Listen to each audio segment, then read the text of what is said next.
gente entende isso, a gente começa a compreender como é que se formou na América essa sociedade de raças em castas, né? Porque as raças como a gente conhece, como a gente entende, como a gente experiencia hoje, ela não tem um modelo antes da América. A raça como a gente vivencia hoje, ela nasce com a colonização da América. Os fenótipos dos povos ganharam uma cor: o branco, o preto, o vermelho. As cores ganharam um lugar na constituição social. Ao branco, o domínio e o governo; ao negro e ao índio, a subordinação, a servidão e a escravidão. Então, a gente começa no século XVI e na colonização da América a fazer uma classificação social do ser humano a partir da sua cor, a partir dos seus fenótipos, a partir do que hoje a gente compreende como raça. Não é possível que você compre e venda um ser humano sem que ele seja algo que não é humano. Ele tem que perder a humanidade. Como é que eu vou comprar e vender alguém que é como eu? Como é que eu vou comprar e vender alguém que pensa como eu? Ele não pensa como eu, ele não é como eu. Há uma inferioridade natural que nos separa. E a superioridade natural exige uma posição de dominação, enquanto que a inferioridade natural exige uma posição de servidão. Durante todo o período da colonização, não apenas essas teorias foram sendo acentuadas para defender a permanência do regime escravocrata, como, ao fim da colonização oficial, essas ideias foram a estrutura básica da colonialidade, formam a estrutura básica da colonialidade. A raça, nesses moldes inventados na colonização, é a responsável pelo racismo contra a população negra nos dias de hoje. Essa construção, que tem mais de 500 anos, é responsável pelo racismo contra a população negra nos dias de hoje. Pela nossa insistência em ligar a raça à classe social, à capacidade de produção intelectual, à avaliação da expressão cultural e religiosa de um povo ou de um cidadão, a essa permanência entre nós das ideias coloniais é que chamamos de colonialidade. Um dos grandes efeitos foram as políticas públicas oficiais de embranquecimento da nossa população. O Brasil teve políticas públicas oficiais de embranquecimento físico, cultural, religioso da nossa população. Então, junto às teorias dos séculos do início do século XVI, a gente pode juntar as teorias científicas do século XIX que afirmavam a inferioridade da raça negra, afirmavam que o grau de desenvolvimento dos povos era diferente, tendo como parâmetro, claro, os povos europeus, tendo como modelo os povos europeus. Que as civilizações são mais ou menos desenvolvidas conforme se aproximam ou se afastam do modelo europeu.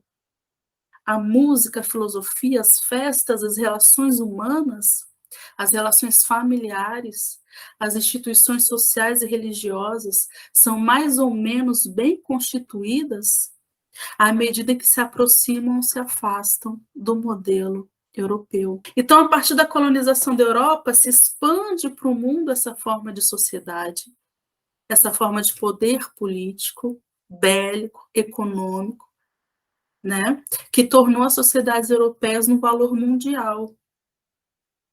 E isso é especialmente muito forte no Brasil. Por isso, quando sociólogos, antropólogos, médicos, juristas começaram a estudar a população brasileira e a sua formação negra e mestiça, esses estudos tinham um modelo reconhecido como superior, o modelo europeu, o alvo a ser alcançado por todas as sociedades do mundo. Nada indígena ou africano era examinado a partir de si mesmo, a partir de um valor próprio, mas a partir contundentemente da comparação com o modelo europeu. As sabedorias desses povos foram avaliadas segundo o quanto se aproximavam ou se distanciavam desse modelo. Eram invalidadas de acordo com a proximidade ou distância do modelo europeu. Quando a gente fala na colonização da América, na colonização do Brasil, a gente fala de uma sociedade que iniciou o seu caminho sobre o chão da escravidão. E que o chão da escravidão determinou cada raça num lugar social, classificou socialmente os seres humanos de forma determinante. Havia quem dominava, havia o dominado, o colonizado, o colonizador, o que mandava, o que governava e o que servia. Isso tudo suportado por teorias filosóficas, jurídicas, científicas, que buscavam afirmar a inferioridade dos povos negros indígenas em relação aos povos brancos. Hoje, nós ainda convivemos com a herança desse pensamento. E a herança desse pensamento é que nós chamamos de colonialidade. Então, como é que a gente vê essa colonialidade na prática, né? Nós estamos mergulhados em concepções europeias do viver humano. A gente pode dizer que o eurocentrismo, ele é o oceano, e nós estamos mergulhados nesse oceano e nadam junto com a gente ideias de raça, ideias de classe, ideias de beleza, ideias de instituições, ideias de casamento, de justiça, de religião. Mergulhados estamos nesse oceano chamado eurocentrismo, né? Nos valores europeus, nos costumes e nos modelos europeus exportados, impostos ao mundo. Então, sobre a colonização e a colonialidade, Walter Mignolo, no prefácio desse livro aqui, ó, Os Não Europeus Pensam, é uma pergunta, os não europeus pensam? Ele diz que não foi só a força bruta que permitiu que tudo isso se tornasse possível, mas o controle do conhecimento é que justificou a diabolização e desumanização de pessoas, civilizações, culturas e territórios. Pessoas que são seres humanos ontologicamente, naturalmente, por si mesmo, inferiores, claro que serão também epistemicamente deficientes. E o que significa epistemicamente deficiente? Tem os seus saberes deficientes, ter a construção do seu conhecimento deficientes, né? São imperfeitos. É o império do perfeito sobre o imperfeito. Então, tudo começou pela força física, mas tudo se consolidou pelo controle do conhecimento. Colocar o conhecimento europeu como parâmetro, como modelo, e silenciar ou diabolizar, como diz o Mignolo, invalidar, desvalorizar todo o conhecimento do restante do mundo, e aqui, no nosso caso, especialmente dos povos negros, porque quando nós falamos em comunidade de axé, nós estamos falando de povos negros, né? Então, o Brasil, oficialmente, a partir desse pensamento, ele praticou atos de eugenia com a finalidade de branquear a sua população, porque o pensamento que se desenvolvia depois do período de abolição é que um país com tantos mestiços, um país com uma população negra tão grande, não seria capaz de alcançar um ponto civilizatório desejado, né?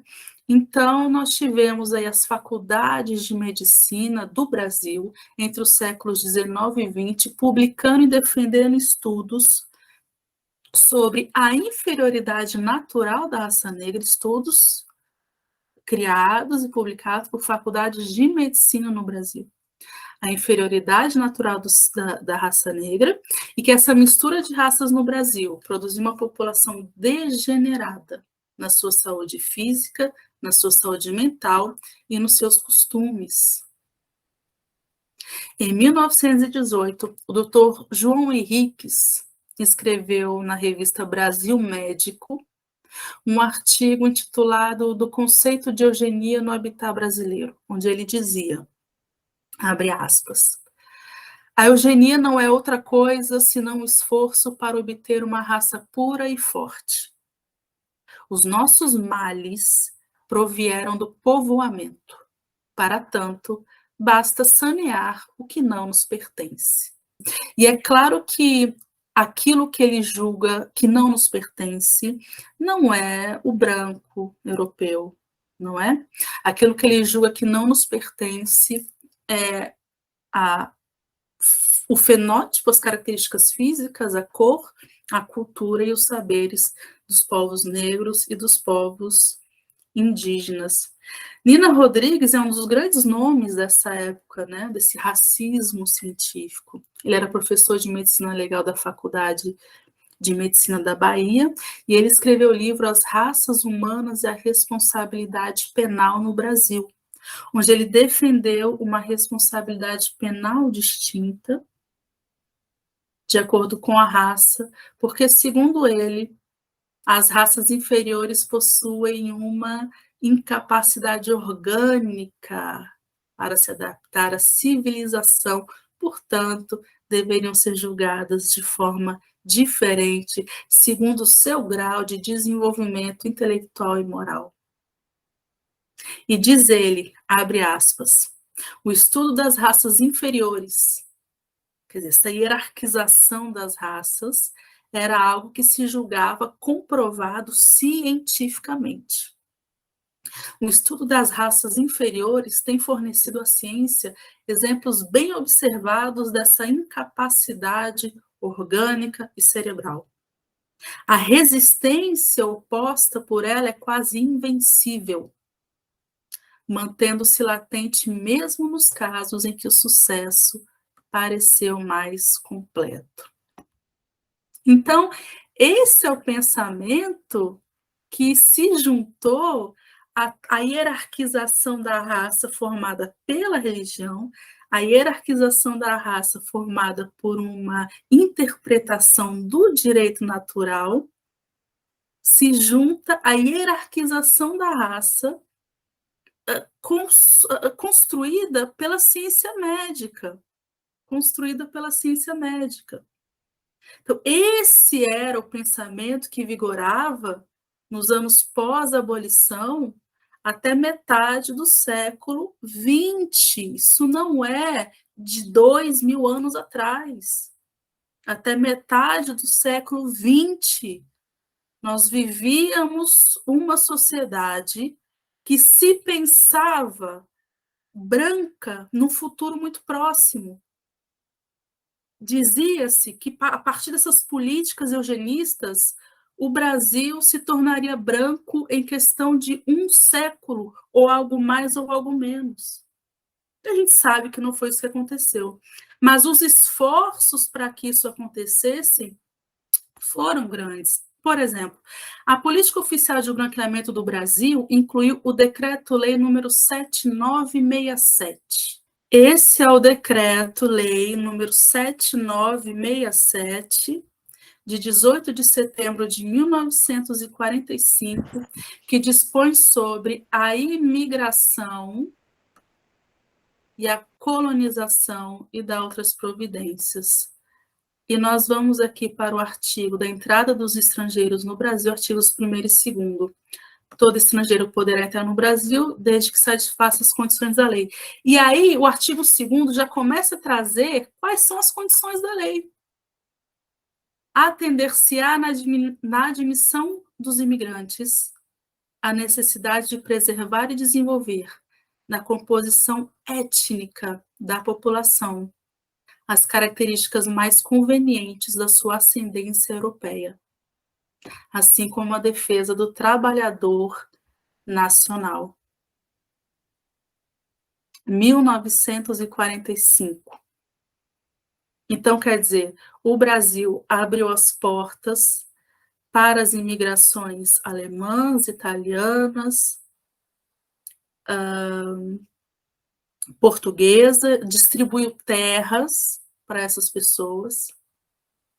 E quando a gente fala da imigração negra, que foi forçada, que foi violentamente forçada, forçada sob regime de escravidão, a libertação dessas pessoas não foi alvo de qualquer política pública do Estado brasileiro.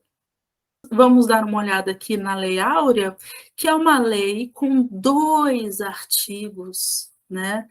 A Lei Imperial 335, de 13 de maio de 1888. A princesa imperial regente, em nome de Sua Majestade o Imperador, o senhor Dom Pedro II, faz saber a todos os súditos do Império que a Assembleia Geral decretou e ela sancionou a seguinte lei. Artigo 1º. É declarada extinta desde esta data a escravidão no Brasil. Artigo 2º. Revogam-se as disposições em contrário, e é isso. Não há restituição, não há ressarcimento, não há distribuição de terras, não há construção de escolas para as crianças da população negra, herdeira de quase 400 anos de escravidão. Herdeira, porque a gente precisa lembrar que se fazendas são heranças, a pobreza também é, a miséria também é, né? Então, nós tivemos política de trazer imigrantes europeus para que a população do Brasil, em um ano, mais ou menos, se tornasse branca física e culturalmente, porque um país que não fosse branco não alcançaria grandes coisas.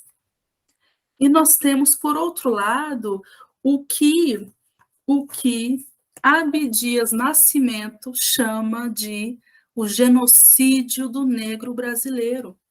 A política do Brasil, ou seja, a não política do Estado brasileiro pós-abolição, colocou uma população que estava sob cárcere forçado há quase 400 anos, em miséria, em pobreza absoluta, sem qualquer política para a restituição dessa população à cidadania brasileira, para a integração dessa população à sociedade brasileira.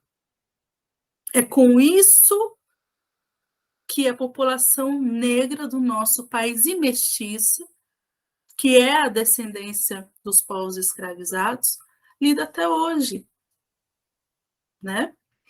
Então, quando a gente fala em abolição da escravatura, nos modos como aconteceu no Brasil, a gente fala no verdadeiro genocídio brasileiro, onde o Estado coloca uma população recém-liberta sem condições alguma de assumir a sua cidadania, né? Esse processo genocida, ele tem um segundo passo, que é criminalizar a vida e a experiência da população negra. Não bastou o abandono completo do Estado, o Estado passou a perseguir essa população, que junto com a entrada da população europeia, iria configurar o projeto de embranquecimento do país. Tá? Então, ser negro, né? Pertencer a uma raça vai além de fenótipos e cor. É um arcabouço, é um tesouro, é cultura, é espírito. Quando a gente pisa no chão, uma multidão de gente pisa junto com a gente. Isso é pertencer a uma raça, né? Então, quando o Brasil criminalizou o samba, a capoeira, as religiões de terreiro, o Brasil estava dizendo que a herança do povo negro tinha que ser extinta, tinha que ser extirpada. E diante de um projeto de abandono da população negra, criminalizou também a vadiagem. Esse é o Código Penal de 1890, decreto número 847. Esse Código Penal, no seu artigo 157, ele fala o seguinte, vamos lá para o artigo 157. Vamos junto comigo, gente. Artigo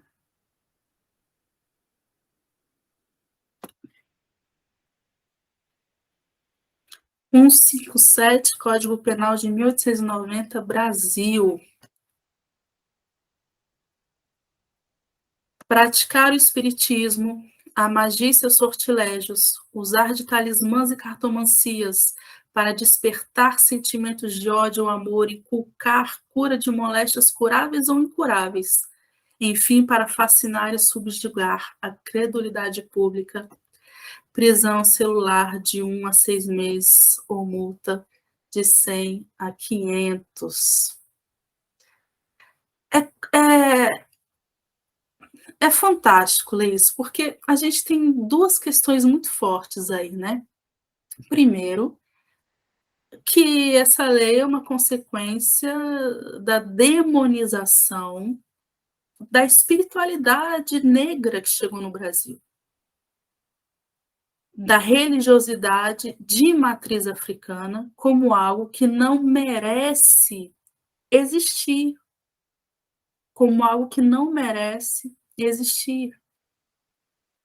E vocês percebem que o artigo parte do princípio de que a prática dessa religiosidade serve para fascinar e subjugar a credulidade pública. Não é para outra coisa, né? Quando a gente vai para o artigo 399 desse Código Penal, vamos lá comigo, artigo 399.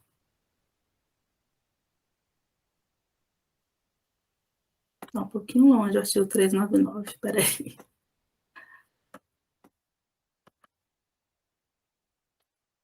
Pronto, achei. Artigo 399. Dos vadios e capoeiras. Deixar de exercitar profissão, ofício ou qualquer mista que ganha vida, não possuindo meios de subsistência e domicílio certo em que habite. Prover a subsistência por meio de corrupção proibida por lei ou manifestamente ofensiva da moral e dos bons costumes. E aqui a gente entra na questão da vadiagem, né? Criminalizar a falta de profissão, criminalizar a falta de ofício, criminalizar a falta do meio de ganhar a vida de pessoas que foram impedidas de terem uma profissão, de terem um meio para ganhar a vida. Quando a gente parte para o artigo 402 do Código Penal de 1890, nós temos o seguinte: fazer nas ruas e praças públicas exercícios de agilidade e destreza corporal conhecidos pela denominação capoeiragem. Andar em correrias com armas ou instrumentos capazes de produzir uma lesão corporal, provocando tumultos ou desordens, ameaçando pessoas certa ou incerta, ou incutindo temor e mal. Assim como no artigo que fala da religiosidade de matriz africana, também aqui se pressupõe, se parte do princípio de que a capoeira serve ao mal, serve para incutir temor, serve para causar tumulto, serve para causar desordem. Agora, quando a gente parte para o Código Penal atual, o racismo não saiu da ideologia do legislador, não saiu. E nós temos aqui também, minha irmã, no Código Penal atual, a questão do curandeirismo. Se você se cura num culto, é milagre. Se você se cura no terreiro, é crime. Exercer o curandeirismo. Prescrevendo, ministrando, aplicando habitualmente qualquer substância. Usando gestos, palavras ou qualquer outro meio. Fazendo diagnósticos. Detenção de 6 meses a 2 anos. O que é que acontece no terreiro que não está descrito neste artigo? No terreiro, nós falamos sobre diagnóstico, óbvio. Óbvio que nós não vamos trocar-nos pela medicina, né? Ninguém em sã consciência vai dizer que o tratamento que se oferece no terreiro deve substituir o tratamento que se oferece na medicina. Mas reconhecidamente nós sabemos que o tratamento oferecido no terreiro é um excelente complemento ao tratamento oferecido na medicina, e é muito complicado a gente perceber que, além da gente lidar com essa herança, né, que ainda está presente na nossa legislação, há projetos de lei em trâmite na Câmara dos Deputados, também para criminalizar nossas práticas de fé. E quando a gente vê que o maior acervo de arte afro-sacra do Brasil pertencia ao Museu da Polícia Civil do Rio de Janeiro, e que só recentemente foi para o Museu Nacional por conta de um movimento do povo de terreiro, né? Porque invadia-se os terreiros, prendia-se pai de santo, filho de santo, batia, maltratava, violentava física e verbalmente, recolhia objetos sagrados. Então, o nosso povo é um povo de muita, muita, muita resistência. Axé, graças aos orixás. Mas nós somos um país extremamente miscigenado, né? Nós somos um país onde nós temos muitos tons de pele. E aí a gente tem que se preocupar um pouquinho com uma questão, e aí eu vou abrir só um parênteses aqui, tá bom? Para trazer, por exemplo, questões que hoje, a partir da nossa miscigenação, pretendem apagar a africanidade que existe em nós. O Abdias Nascimento, nesse livro que eu mostrei para vocês, ele diz o preto, o negro, o moreno, o mulato, o crioulo, o pardo, o mestiço ou qualquer outro eufemismo, constituem todos homens e mulheres descendentes de africanos escravizados. A morenidade, né, que é um termo muito usado, sobre a morenidade, ele diz que é uma ideia perigosamente racista, abre aspas, cujo objetivo é o desaparecimento inapelável do descendente africano, tanto física quanto espiritualmente, através do malicioso processo de embranquecer a pele negra e de embranquecer a cultura do negro, né? Porque a gente parte de uma realidade, como a gente estava falando no início, que colocou cada raça num lugar, certo? O que acontecia com os mestiços nessa sociedade, onde cada raça tinha um lugar definido, pré-determinado, determinante, né? O que acontecia com os mestiços é que eles tinham mais ou menos mobilidade de acordo com o tom da pele, e de acordo com a presença maior ou menor de fenótipos brancos ou negros ou indígenas. Então, se embranquecer passou a ser fonte de uma facilitação do viver. Se embranquecer passou a ser a fonte de uma mobilidade econômica, social, política com o cidadão que não nos é nós não somos capazes de julgar isso de maneira a dizer: "Que vergonha dos mestiços brasileiros que se embranqueceram ou que pretendiam se embranquecer". Você sair da opressão é natural do ser humano. E à medida que você tem passabilidade para se tornar branco, e essa passabilidade tem a ver com a cor da pele e com o poder econômico, você escolhe essa opção e abandona uma negritude que, apesar da cor da sua pele, ainda é muito forte em você. Então, quando a gente fala sobre isso, a gente pode lembrar também da professora Alessandra Devus, que no seu livro Colorismo, né, onde ela chama a atenção para esse fato que a gente estava conversando, que os privilégios concedidos numa sociedade racista para o negro de pele mais clara, e na medida em que essa pele vai se clareando, é uma armadilha que separa a população negra do país e faz com que a população negra queira se aproximar das características do que significa ser branco. E aí a gente vai para as características físicas, como o alisamento do cabelo, e a gente vai para as características religiosas. O embranquecimento, hoje, com as lutas antirracistas, está melhorando, mas o embranquecimento era um mecanismo de sobrevivência, né? Foi um mecanismo de sobrevivência por muito tempo. Então é bom a gente lembrar também, além do Abdias Nascimento, da Alessandra Devuski, nesse sentido do colorismo, né? Esse mecanismo acontece desde o Brasil colônia, né? Onde, como a gente viu, o mestiço conseguia maior mobilidade social, segurança, proteção do Estado, ascensão econômica, a partir da cor da sua pele, né? Ou nada disso lhe era oferecido também a partir da cor da sua pele.